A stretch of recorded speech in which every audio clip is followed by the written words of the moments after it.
नमस्कार, स्वागत है आप सभी का सीएनबीसी आवाज पर। आप देख रहे हैं खिलाड़ी नंबर 1। मैं हूं हर्षिता सावंत। भारतीय बाजारों में आज तेजी का सत्र 18,000 के ऊपर एक बार फिर कारोबार कर रहा है इंडेक्स। तो 18,040 के स्तर 100 पॉइंट की बढ़त पर इस समय निफ्टी टिका है तेजी में, आधे % के गेंस। निफ्टी बैंक भी 184 अंकों की बढ़त पर ही कारोबार करता हुआ। दूसरी तरफ मिड कैप इंडेक्स, जिसने कल आउट परफॉर्म किया था, उसमें आज भी तेजी का सिलसिला जारी है। 124 अंकों की बढ़त पर यह इंडेक्स इस समय टिका हुआ है तेजी की तरफ। आज इंश्योरेंस कंपनियों में जोश देखने को मिला है। HDFC लाइफ जैसा स्टॉक करीब 2% ऊपर ट्रेड करता हुआ।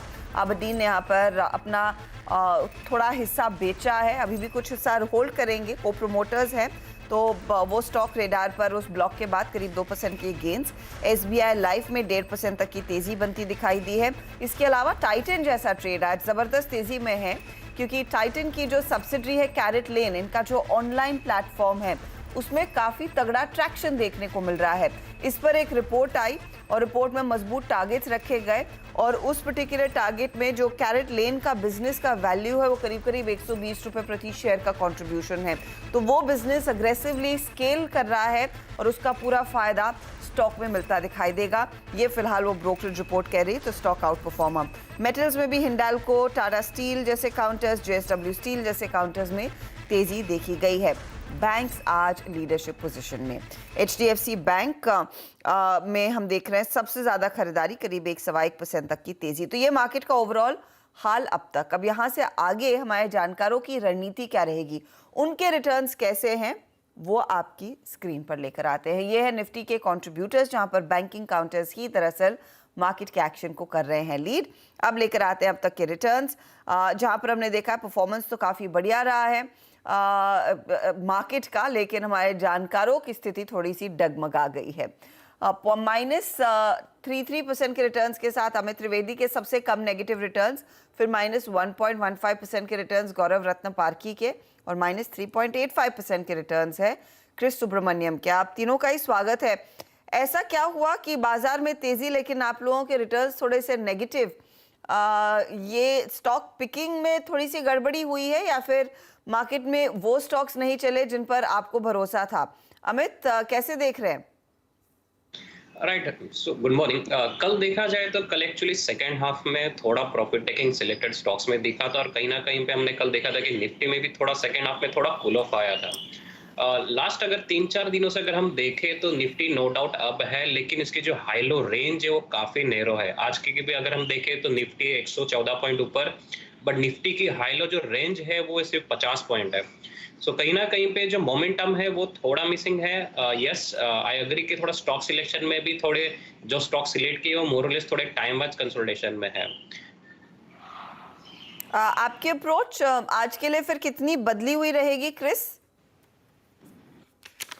हाँ, तो आज का जो हम मूवमेंट देख रहे हैं यहाँ पर, ऑलरेडी इंडेक्स के लेवल पे 18,000 के ऊपर कंसोलिडेट कर रहा है, लेकिन दिन के दौरान देखना पड़ेगा कि ये कितना सक्सेसफुली डिफेंड कर पा रहा है 18,000 के ऊपर। तो फिलहाल तो यहाँ पर स्मॉल कैप मिड कैप दोनों में अच्छी खासी मोमेंटम अभी भी देखने को मिल रही है। तो मेरा अप्रोच यहाँ पर वही स्मॉल कैप मिड कैप पे रहेगा। आज भी वही उसी क्षेत्र पे हम मोमेंटम देख रहे हैं। तो लेकिन मैं चाहूंगा कि थोड़ी बहुत कॉशियस अप्रोच भी रखें, सेकंड हाफ के लिए थोड़ा वेट भी करें, जहां पर हो सकता है थोड़ी बहुत मुनाफा वसूली यहाँ पर देखने को मिले। थोड़ी सी सेकंड हाफ में मुनाफा वसूली की तैयारी कर रहे हैं क्रिस सुब्रमण्यम। गौरव, आपकी अप्रोच क्या रहेगी? इस तेजी का कैसे फायदा उठाएं? गुड मॉर्निंग हर्षिता जी। सो बेसिकली देखें तो निफ्टी ने आज गैप अप ओपनिंग के साथ 18,000 के लेवल को इंट्राडे बेसिस पे तो एटलीस्ट क्रॉस कर लिया है। साथ ही साथ जो अगस्त का स्विंग हाई था 17,992, उसके भी ऊपर ट्रेड कर रहा है। But daily upper Bollinger band को टच करने के बाद निफ्टी वहां पे थोड़ा पॉज ले रहा है। सो अभी देखना होगा कि निफ्टी यहाँ पे सस्टेन होता है या नहीं। अगर निफ्टी सस्टेन होता है 18,000 के ऊपर तो उसमें आगे चल के और 200 पॉइंट तक की बढ़त देखने मिल सकती है आने वाले सेशंस में। बट अगर 18,000 के ऊपर निफ्टी सस्टेन नहीं होता है तो it will be a sign of exhaustion, और उसके बाद निफ्टी फिर से एक बार कंसोलिडेशन मोड में आ सकता है। तो यहाँ पे कॉशियसली बुलिश स्टांस रहेगा और स्टॉक स्पेसिफिक एक्शन बना रहेगा। स्टॉक स्पेसिफिक्स पर फोकस और थोड़ा सा कॉशन लेकर चले, ये फिलहाल आपके लिए सलाह है। चलिए एक एक करके सबके पोर्टफोलियो को भी परख लेते हैं, देखते हैं किस तरह के ट्रेड्स दरअसल जमे हैं कल और आज में। एक तो टाटा केमिकल्स, जिसका जिक्र गौरव ने कल किया था। ये एक विनिंग ट्रेड था। कल बाकी केमिकल काउंटर्स की भी हम बात कर रहे थे, वहां पर तगड़ी तेजी देखने को मिली। टॉप ट्रेड्स दिखाइएगा प्लीज डायरेक्टर साहब, उसकी बात हो रही है।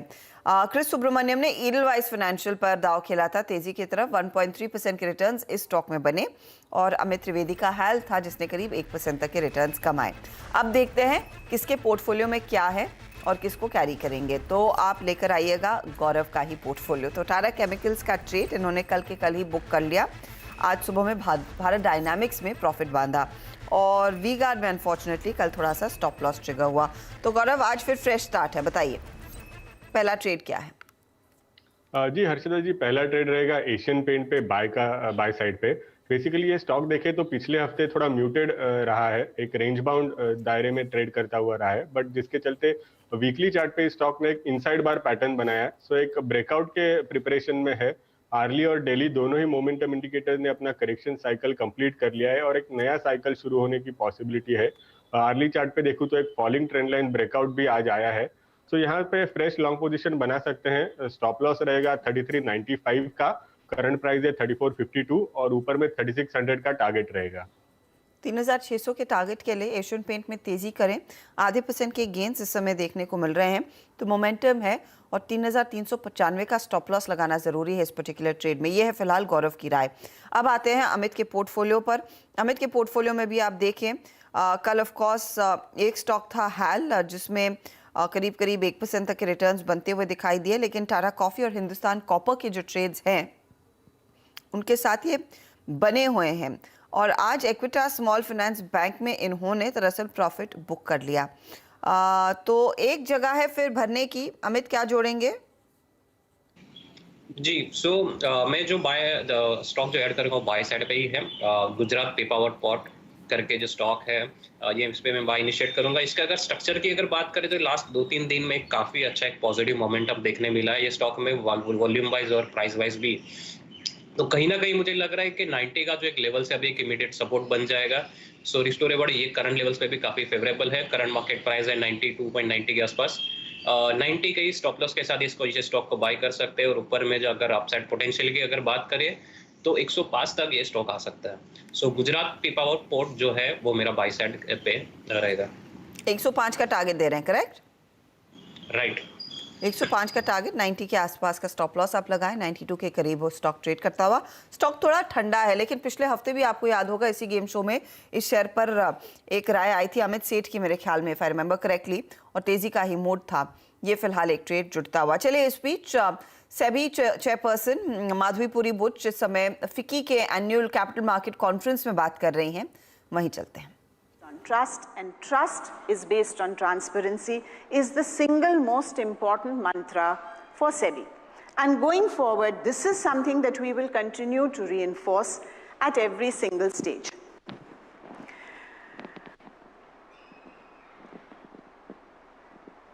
A lot of feedback that we get is that regulatory stability is very important.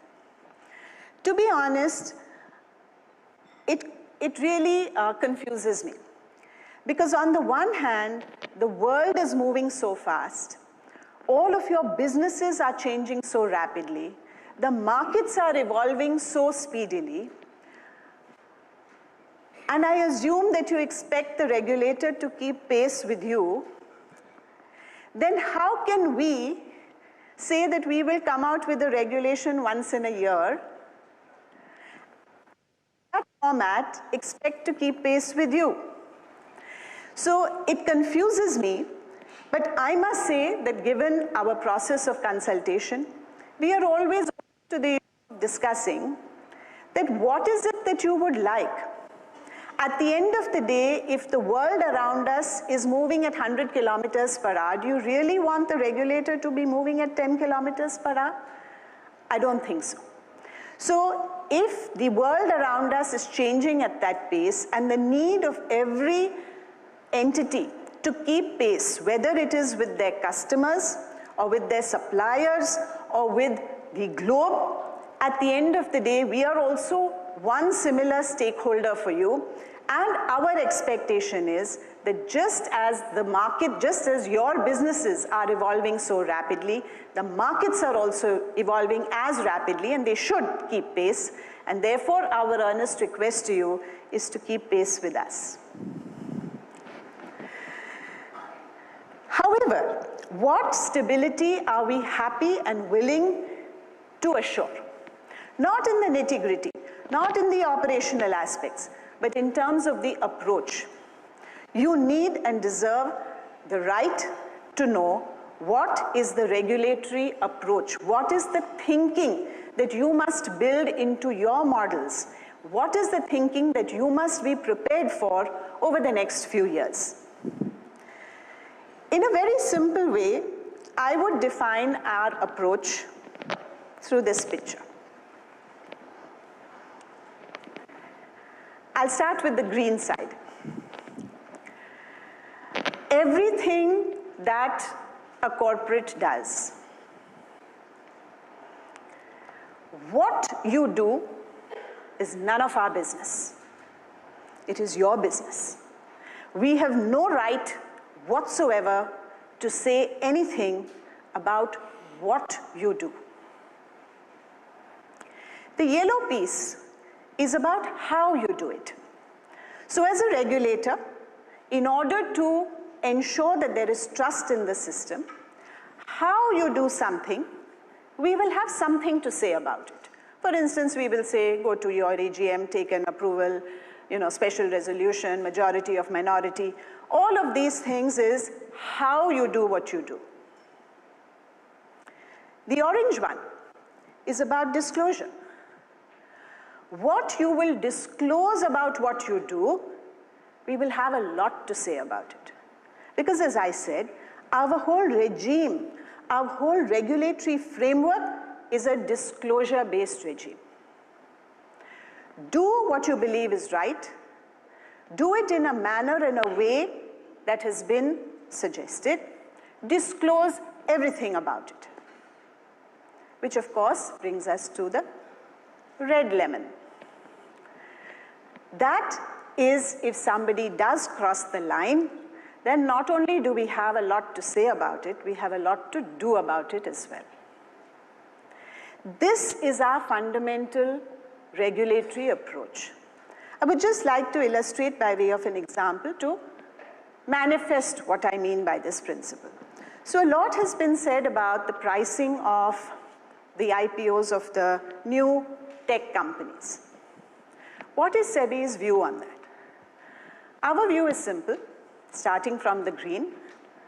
At what price you choose to do your IPO is your business. We have no business to suggest otherwise. The days of CCI are long gone. The Parliament has mandated us that we should have no view on the pricing of issues. You are free to price your issue at whatever price you consider appropriate. How will you do it? There are, of course, procedures, the way in which the IPO documents are filed, the way that they are given in the public domain, etc. Disclosure. So, simple issue. If a company coming to IPO 3 months ago or 6 months ago has placed its equity with some party, assume a private party naturally, at 100 rupees. And now it wishes to come to the market at 450 rupees. No problem. We have nothing to say in the matter. However, when you disclose, we expect you to disclose to the investor what accounts for the difference between 100 rupees and 450 rupees, what has changed. It may be your internal metrics, it may be external metrics. Please disclose what has changed from the time that you placed equity at 100 to now when you wish to place at 450. Somebody asked me the question, what if nothing has changed? I said, no problem. Please disclose that nothing has changed. As far as we are concerned, I repeat, we are a disclosure-based regime. If the investor sees that yes, 100 rupees to 450 rupees, nothing has changed, he is free or she is free to make her own decision. This is just an illustration as to how we think about what the industry does and what is the role of SEBI in this entire process. The last red one in the same context, if you cross the line, so if that same prospectus fails to mention that there are key management personnel against whom there is litigation, and you have failed to disclose it in your document. Now, not only, as I said, will we have a lot to say about it, we will have something to do about it. So, a lot of what our regulations say is really not just, and particularly disclosure, is not just for the protection of the investor, it is for the protection of the entities raising capital as well. Because nobody tomorrow should point a finger at you and say, you did not disclose this, and we were misled into investing in your company, and now there is a problem in the transaction. तो SEBI chairperson Madhabi Puri Buch फिकी के उस annual conference में बात करती हुई, लेकिन उन्होंने कहा कि इस समय जो सेबी की रजीम है वो डिस्क्लोजर बेस्ड रजीम है। हर कंपनी जो मार्केट में ट्रेड करती है या फिर आईपीओ लेकर आएगी, उन पर दारोमदार है कि वो सारे सही और समय पर डिस्क्लोजर्स दे। खासतौर से उन्होंने टिप्पणी की जो नई टेक कंपनियों की आईपीओज आए और उसकी प्राइसिंग आई, तो उन्होंने कहा है कि प्राइसिंग तय करना वो कंपनियों का काम है, प्रोसीजर्स तब तक वो फॉलो करे, कोई दिक्कत नहीं है, लेकिन हाँ कुछ मायने में कुछ डिस्क्लोजर्स की ज़रूरत होती है, खासतौर से अगर आपने किसी तरह की प्राइवेट प्लेसमेंट आईपीओ से पहले की और फिर एक हायर प्राइस पर इशू लेकर आ रहे हैं, तो कंपनी में क्या बदला है उसका डिटेल देना ज़रूरी है, वो डिस्क्लोज करना ज़रूरी है, और अगर कुछ नहीं भी बदला तो भी वो डिस्क्लोजर ज़रूरी है। तो बेसिकली डिस्क्लोजर्स पर जोर देती हुई सेबी चेयरपर्सन, और उन्होंने साथ ही ये भी कहा कि जैसे जैसे दुनिया बदल रही है वैसे वैसे रेगुलेशंस भी बदलेंगे, सेबी 10 साल पीछे नहीं रहेगा, सेबी समय के साथ काम करता हुआ दिखाई देगा। तो बहुत बड़े बयान और बहुत ही पर्टिनेंट बयान यहाँ पर इस समय आते हुए सेबी चेयरपर्सन की ओर से। चलिए एक काम करते हैं, ब्रेक लेते हैं, फिर क्रिस से बात करेंगे वो क्या नया ट्रेड जोड़ रहे हैं, गौरव के पास कोई और ट्रेड है तो वो भी लेंगे, और ऑफकोर्स एक आउटलुक आपके लिए लेकर आएंगे कि रिटर्न्स की स्थिति क्या बनी है ब्रेक के बाद।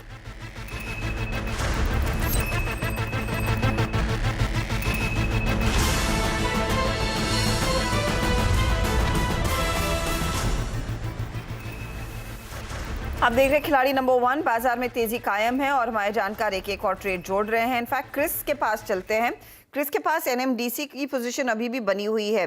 क्रिस 2 देंगे या एक ट्रेड? हर्षदा, मेरे पास 2 ट्रेड्स है जो मैं देना चाहूंगा अभी। बताइए क्रिस, पहला क्या है?